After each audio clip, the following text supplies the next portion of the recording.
اس گرمی میں یہ درخت نعمت ہے. انسان تو انسان، جانور بھی اس کی چھاؤں میں بیٹھتے ہیں. وہ بھی کیا دن تھے جب ہم اس کی شاخ پر رسی باندھ کر جھولتے تھے اور اس کے پیچھے چھپتے تھے. کیوں فیضان بھائی؟ کیا یاد دلا دیا ببلو بھائی.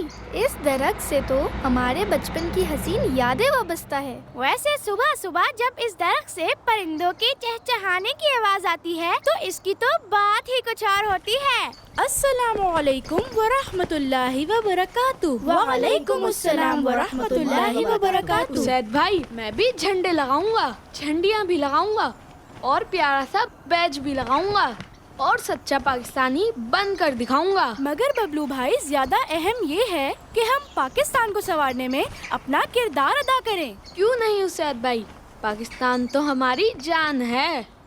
درخت ہے رب کی نعمت، کرو تم اس کی حفاظت. پھل یہ دے اور پھول کھلائے، ہم کو ٹھنڈی ہوا پہنچائے. کٹ نہ جائے، کم نہ ہو یہ، ہر بچہ اب وعدہ لے. پودا ایک لگانا ہے، درخت اس کو بنانا ہے. ماشاء اللہ، آپ دونوں نے تو بہت پیاری نظم پڑھی ہے. ٹیچر نے ہمیں یہ نظم یاد کرنے کو دی ہے. ٹیچر بتا رہی تھی کہ درخت ہماری لائف کے لیے بہت ضروری ہے. یہ تو ہے. چلیے آپ دونوں ہی کو آئس کریم کھائیے. ارے واہ، ہیکو آئس کریم. گرمی کے موسم میں جب ایک دم ٹھنڈی ہیکو آئس کریم مل جائے تو دل گارڈن گارڈن ہو جاتا ہے. اور پھر پیور ملک سے بنی ہیکو آئس کریم ہو تو مزہ دوبالا ہو جاتا ہے. جی بالکل. اور بابا ایک بار ہیکو آئس کریم لائے تھے، پھر سب کو یہ اتنی پسند آئی کہ اب ہمارے گھر میں صرف ہیکو آئس کریم ہی آتی ہے اور بار بار آتی ہے.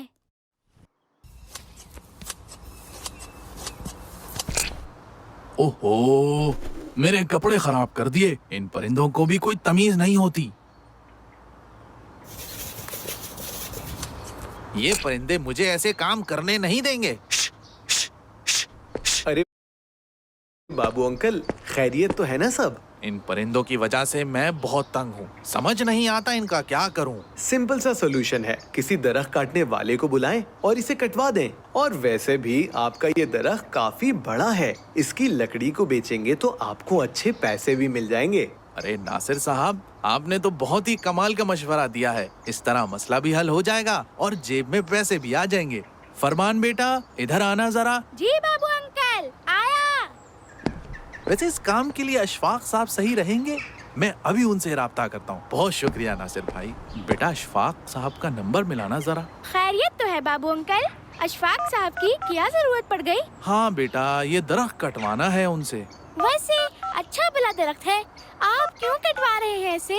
بیٹا جتنا کہا ہے اتنا کرو اور سوال مت کرو. جی اچھا بابو انکل. یہ آج کل کے بچے سوال بہت کرتے ہیں. السلام علیکم اشفاق صاحب. غلام رسول بھائی، گرمی بہت زیادہ ہو رہی ہے، کوئی دعا ہی بتا دیں. حدیث پاک سے ہمیں یہ بات معلوم ہوتی ہے کہ جب سخت گرمی ہو تو یوں کہنا چاہیے، لا الہ الا اللہ، یا اللہ آج بڑی گرمی ہے، مجھے جہنم کی گرمی سے بچا لے. جزاک اللہ غلام رسول بھائی. ببلو بھائی، دعا کے ساتھ دوا کی بھی ضرورت ہے. ارے واہ، ہیکو آئس کریم میری فیوریٹ آئس کریم. اس گرمی میں تو بس یہی چاہیے. یہ ہیکو آئس کریم کوئی عام آئس کریم نہیں ہے.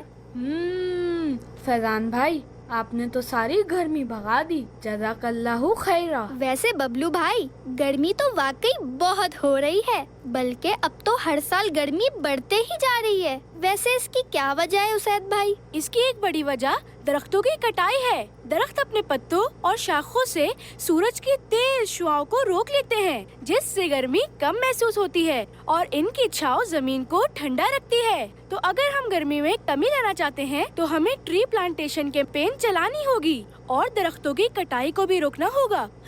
درختوں کی کٹائی سے یاد آیا کہ بابو انکل تو گھر کے باہر والا درخت کٹوا رہے ہیں.